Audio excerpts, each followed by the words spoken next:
وَلَمَّا فَصَلَتِ الْعِيرُ، اور جب قافلہ روانہ ہوا، مصر سے قافلہ چلا، ابھی چند میل اس نے سفر کیے، قال ابوہم، تو حضرت یعقوب علیہ السلام نے فرمایا انی لأجد ریح یوسف، بے شک میں یوسف علیہ السلام کی خوشبو پا رہا ہوں، لولا ان تفندون، اگر تم مجھے بڑی عمر والا نہ سمجھو، یعنی یہ نہ سمجھو کہ بڑی عمر ہونے کی وجہ سے میری عقل جواب دے گئی ہے اور تصورات و تخیلات میں ہوں، یہ بات میں کہہ رہا ہوں یہ حقیقت ہے۔ حضرت مولانا روم پر قربان جائیے، مولانا روم علیہ الرحمٰن نے مثنوی شریف میں اس پر سوال پیدا کیا۔ آپ نے کہا، کسی نے یعقوب علیہ السلام سے کہا کہ بڑی عجیب بات ہے کہ جب یوسف علیہ السلام کنعان کے کنویں میں تھے اور صرف 27 میل کے فاصلے پر تھے، تو آپ نے لوگوں کو نہیں بتایا کہ مجھے یوسف کی خوشبو آ رہی ہے، اور آپ نے یہ نہیں کہا کہ وہ کنویں میں ہے، اور وہ مصر اتنا دور، وہاں سے صرف قمیص چلی ہے تو آپ کو یوسف علیہ السلام کی خوشبو آ گئی۔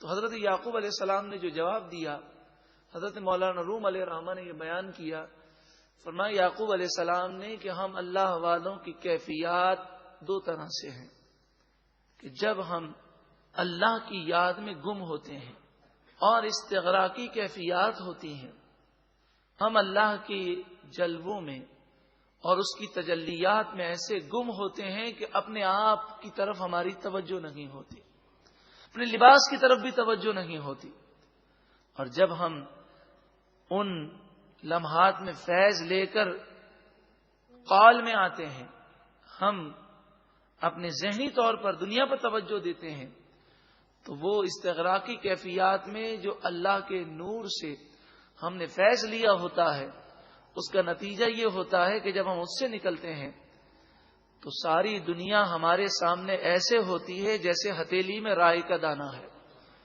تو فرمایا کہ اس وقت ہم پر استغراقی کیفیات تھیں، اور اس وقت اللہ تعالی نے ہمیں ہمارے سامنے دنیا کو روشن کر دیا، اور یوسف علیہ السلام کی قمیص کی خوشبو ہم نے مصر سے جو نکلی ہے اس کی خوشبو ہم نے یہاں پا لی۔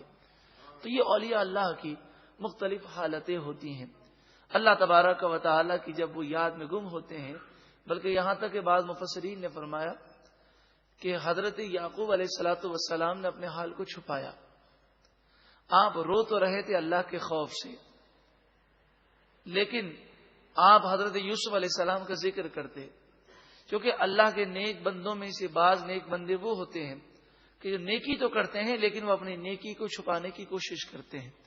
تو حضرت یعقوب علیہ السلام کا اللہ کی یاد میں رونا اور حضرت یوسف علیہ السلام کا ذکر کر کے لوگوں پر یہ تاثر دینا کہ میں یوسف کی یاد کر رہا ہوں، یہ ہمارے لیے نصیحت ہے کہ انسان کو چاہیے کہ وہ اپنے اچھے عمل کو چھپانے کی کوشش کرے۔ قالو، وہ بولے، تاللہ، اللہ کی قسم، انکا لفی ضلالک القدیم، بے شک آپ تو وہی پرانی محبت میں گم ہے۔ یعنی انہوں نے کہا کہ قمیص کی خوشبو اب یہاں کہاں سے آئے گی، یوسف کو مرے نہ جانے کتنا عرصہ ہو گیا، نہ جانے کہاں ہوں گے، نعوذ باللہ من ذالک۔ اس طرح کی انہوں نے باتیں کی جو حضرت یعقوب علیہ السلام کے پوتے اور پوتیاں وغیرہ آپ کے قریب تھے، کیونکہ یعقوب علیہ السلام کے بیٹے تو سب مصر میں تھے۔ فلما، پس جب، ان جاء البشیر، خوشخبری دینے والا آیا، القاہ علی وجہہ، اور قمیص کو آپ کے چہرے پر ڈالا، فرتد بصیرا، ان کی آنکھیں روشن ہو گئیں اور وہ دیکھنے لگے۔ اس موقع پر آپ نے جو جملہ بیان کیا اس جملے سے بھی حضرت یعقوب علیہ السلام کے علم پر روشنی ملتی ہے۔ قال، فرمایا، الم اقل لکم، کیا میں نے تم سے نہ کہا تھا، انی اعلم من اللہ، اللہ کی طرف سے میں وہ جانتا ہوں، ما لا تعلمون، جو تم نہیں جانتے۔ یہ تو آزمائش اور امتحان تھا۔ قالوا، وہ بولے، یا ابانا استغفر لنا ذنوبنا، اے ہمارے والد ہمارے گناہوں کی اللہ سے معافی مانگیں، انا کننا خاطئین، بے شک ضرور ہم خطا کار تھے۔ قال، آپ نے فرمایا سوف استغفر لکم ربی، ان قریب میں اپنے رب سے تمہارے لیے معافی مانگوں گا۔ آپ نے یہ بات اس لیے کہی کہ آپ کو انتظار تھا شب جمعہ کا، پھر جب شب جمعہ آئی تو آپ نے اپنے بیٹوں کی مغفرت کی دعا کی۔ اس سے پتہ چلا کہ شب جمعہ دعائیں زیادہ قبول ہوتی ہیں۔ انہ هو الغفور الرحیم، بے شک وہی بخشنے والا مہربان ہے۔ فلما، پس جب دخلوا علی یوسف، حضرت یعقوب علیہ السلام پورا قافلہ لے کر مصر آئے اور یوسف علیہ الصلوۃ والسلام کے سامنے آپ تشریف لائے اور تمام خاندان کو لے کر۔ ایک روایت کے مطابق اس وقت آپ کے بیٹوں اور پوتے پوتیوں اور تمام کی جو تعداد تھی پورے خاندان کی وہ تقریباً 72 تھی۔ یہ یہودیوں کا جواب ہے کہ انہوں نے یہ سوال کیا تھا کہ حضرت یعقوب علیہ السلام کی اولاد تو شام میں رہتی تھی، یہ بنی اسرائیل مصر میں کہاں سے آ گئے؟ تو یعقوب علیہ السلام اپنی اولاد کو لے کر مصر آئے اور 400 سال تک یہ اولاد یہاں رہی۔ اللہ تعالیٰ نے اس میں اتنی برکت دی کہ یہ 72 سے 6 لاکھ ہو گئے، اور موسیٰ علیہ السلام جب اسی قوم میں پیدا ہوئے تو اس وقت بنی اسرائیل کی تعداد 6 لاکھ تھی۔ آوا الیہ ابویہ، اپنے قرب میں حضرت یوسف علیہ السلام نے اپنے والدین کو جگہ عطا فرمائی۔ آپ کی والدہ کا تو انتقال ہو گیا تھا، یہاں والدین سے مراد حضرت یعقوب علیہ السلام ہیں اور آپ کی خالہ ہیں، جو پھر بعد میں آپ کی والدہ کے انتقال کے بعد حضرت یعقوب علیہ السلام کے نکاح میں آئی تھی۔ تو ایک طرح سے وہ خالہ تھیں اور دوسری طرح سے آپ کی سوتیلی ماں بھی تھی۔ آوا الیہ ابویہ، حضرت یوسف علیہ السلام نے اپنے والدین کو اپنا قرب عطا فرمایا۔ وقال ادخلوا مصر ان شاء اللہ آمنین، آپ مصر سے باہر آئے تھے استقبال کے لیے، اپنی سواری میں اپنی خالہ کو اور اپنے والد گرامی کو آپ نے اپنا قرب دیا اور اب مصر کی طرف روانہ ہوئے، کیونکہ مصر سے باہر نکلے تھے استقبال کے لیے۔ حضرت یوسف علیہ السلام نے فرمایا ادخلوا مصر، آپ سب مصر میں داخل ہو جائیں، انشاء اللہ آمینین، انشاءاللہ آپ امن سے ہوں گے۔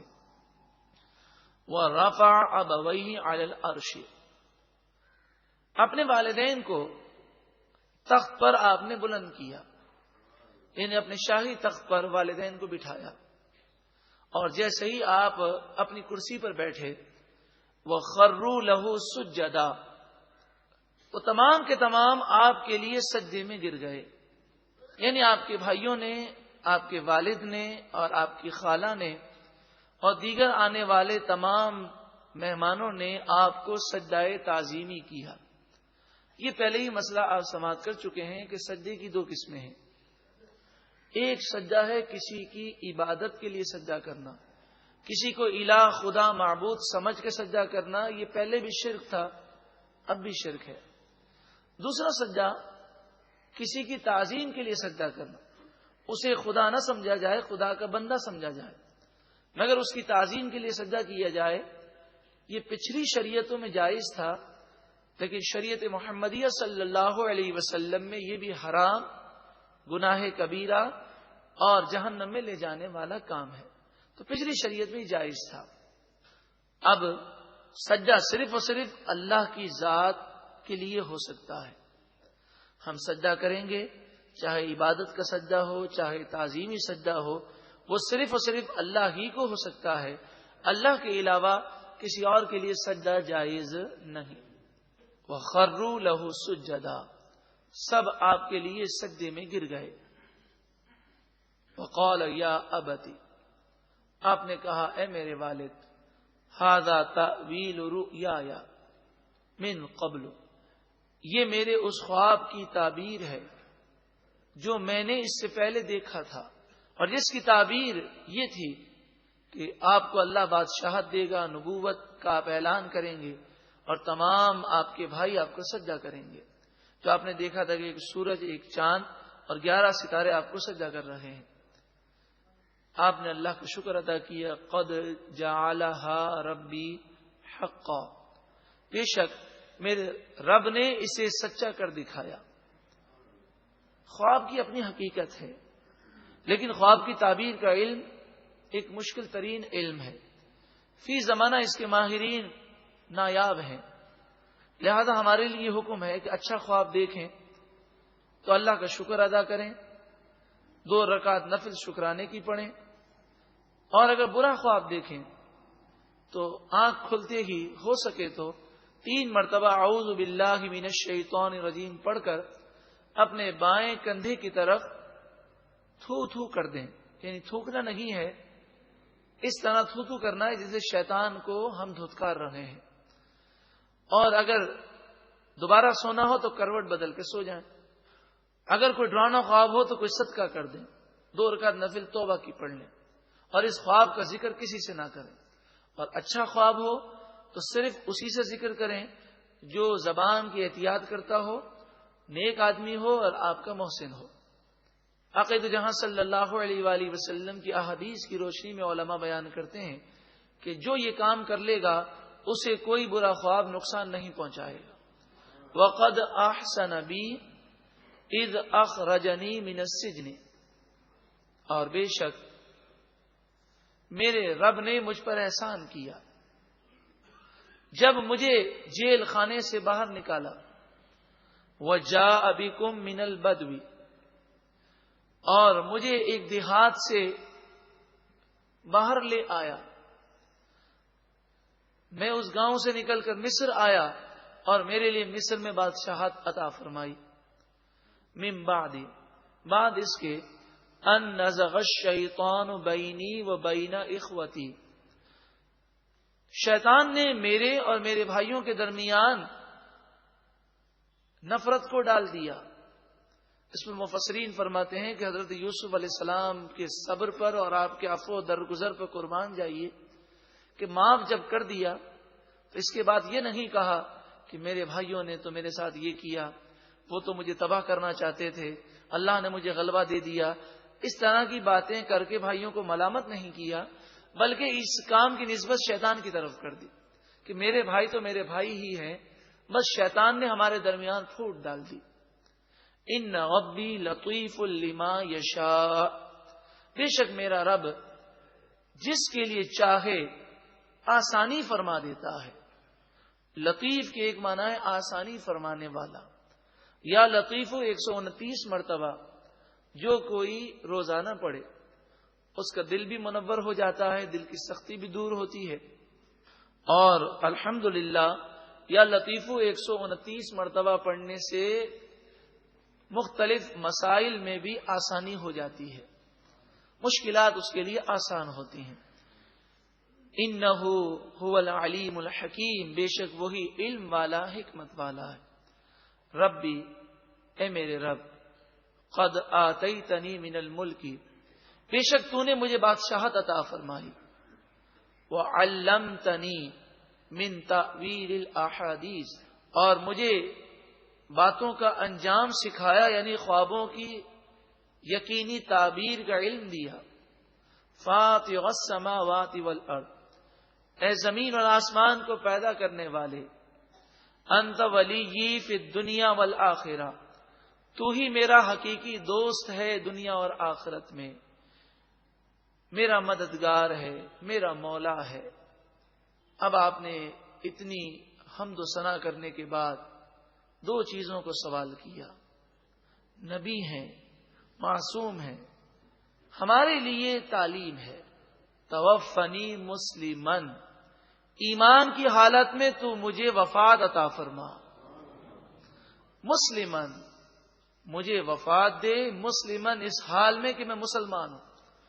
اسلام پر اس دنیا سے جانے کی تمنا نبیوں نے کر کے ہمیں بتایا کہ یہ بہت عظیم تمنا ہے. وہ تو معصوم ہیں، وہ تو محفوظ ہیں. ہمیں اپنے ایمان کی حفاظت کی فکر کرنی چاہیے. نبی اکرم صلی اللہ علیہ وآلہ وسلم اکثر یہ دعا کرتے، اللہم ثبت قلبی علی دینک، اے پروردگار میرے دل کو اپنے دین پر استقامت عطا فرما۔ تو حضور صلی اللہ علیہ وسلم تو جس کی طرف اشارہ کر دیں اسے استقامت مل جائے، یہ آپ ہماری تعلیم کے لیے فرما رہے ہیں۔ اور حدیث پاک میں ہے بھی کہ نبی اکرم صلی اللہ علیہ وآلہ وسلم جب صحابہ کرام کو دیکھتے تو بلند آواز میں یہ بات کہتے، تو صحابہ کرام نے عرض کی، یا رسول اللہ صلی اللہ علیہ وسلم، کیا آپ ہمارے بارے میں خوف رکھتے ہیں کہ ایمان زائل ہونے کا اندیشہ ہے؟ تو نبی اکرم صلی اللہ علیہ وآلہ وسلم نے صحابہ کرام کو بھی ایمان کی حفاظت کا ذہن دیا۔ اس طرح کی حدیثوں میں واقعات ہیں۔ صحابہ کرام پر تو نبی اکرم صلی اللہ علیہ وآلہ وسلم کا خصوصی کرم تھا۔ ہم عاجز اور کمزور بندے ہیں، رب کی بارگاہ میں یہی دعا کرتے ہیں کہ اللہ تعالی ہم سب کے ایمان کو سلامتی عطا فرمائے۔ وَأَلْحِقْنِي بِالصَّالِحِينَ، اور آپ نے یہ دعا کی، اے پروردگار مجھے نیکوکار لوگوں کے ساتھ شامل فرما دے، یعنی میرا حشر کل بروز قیامت نیک لوگوں کے ساتھ فرما۔ وہ تو نیک تھے، نیکوں کے سردار تھے۔ ہم اپنے لیے یہ دعا کرتے ہیں، اے پروردگار دنیا میں بھی نیک لوگوں کی طرح زندگی گزارنے کی توفیق عطا فرما۔ موت آئے تو ایسی موت آئے جیسی نیک لوگوں کو، ان لوگوں کو موت آتی ہے جس سے تو راضی ہوتا ہے۔ قبر میں بھی نیک لوگوں کا ساتھ عطا فرما، قبر کو تیرے محبوب کے نور سے منور فرما، اور کل بروز قیامت تیرے محبوب کی رفاقت اور تیرے محبوب صلی اللہ علیہ وسلم کی شفاعت ہم سب کو نصیب فرما۔ آیت نمبر 102 میں ایک عقیدہ بیان کیا گیا کہ نبی اکرم صلی اللہ علیہ وآلہ وسلم کو جو علم کے خزانے دیے گئے اور آپ کے پاس جو اللہ تبارک و تعالی کے فضل سے اور اس کی رحمت سے علم ہے، یہ علم ذاتی نہیں بلکہ یہ علم عطائی ہے، اللہ تعالی کی عطا سے ہے، اللہ کے فضل سے ہے۔ ذالک من انباء الغیب نوحیہ الیک، یہ غیب کی خبریں ہیں جو ہم آپ کی طرف وحی کرتے ہیں۔ ماں بتائیے، جسے غیب کی خبریں وحی کے ذریعے دی جائیں وہ یقیناً اللہ تبارک و تعالی کی طرف سے علم کے کئی خزانوں کا بھی اذن اللہ مالک ہے۔ یہ غیب کی خبریں ہیں جو ہم آپ کی طرف وحی کرتے ہیں۔ وما کنت لدیہم، اور آپ ان کے پاس موجود نہ تھے، یعنی آپ کی ولادت بعد میں ہوئی ہے، اور یہ یوسف علیہ السلام کا قصہ اس سے پہلے کا ہے۔ اذ اجمعوا امرہم، جب وہ اپنے معاملات کا تہیہ کر چکے تھے۔ امرہم سے مراد وہ جو مکر و فریب اور جو انہوں نے سازش تیار کی تھی حضرت یوسف علیہ السلام کو کنویں میں یعنی ڈالنے کی۔ وَهُمْ يَمْكُرُونَ، اور وہ اس وقت مکر و فریب کر رہے تھے۔ مراد یہ ہے کہ جسمانی طور پر آپ دنیا میں بعد میں تشریف لائے ہیں، اور یہ واقعات آپ کا بیان کرنا اس بات کی دلیل ہے کہ آپ اللہ کے سچے نبی ہیں، کہ آپ کو یہ علم اللہ نے عطا فرمایا۔ نہ تو آپ نے توریت کا مطالعہ کیا، نہ انجیل کا کیا، نہ زبور کا مطالعہ کیا، نہ ہی توریت اور انجیل کے جاننے والے علماء سے آپ نے تعلیم حاصل کی، نہ نبی اکرم صلی اللہ علیہ وآلہ وسلم نے لکھنا سیکھا، نہ پڑھنا سیکھا، مگر جب رب العالمین نے سکھایا، الرحمن علم القرآن، رحمان عز و جل نے اپنے محبوب کو قرآن سکھایا، اور قرآن میں ہر تر اور خشک چیز کا بیان ہے. قرآن پاک میں ما کانا ما یکون کا بیان ہے. جو ہو چکا، جو ہونے والا ہے، سب کے اشارے قرآن پاک میں موجود ہیں.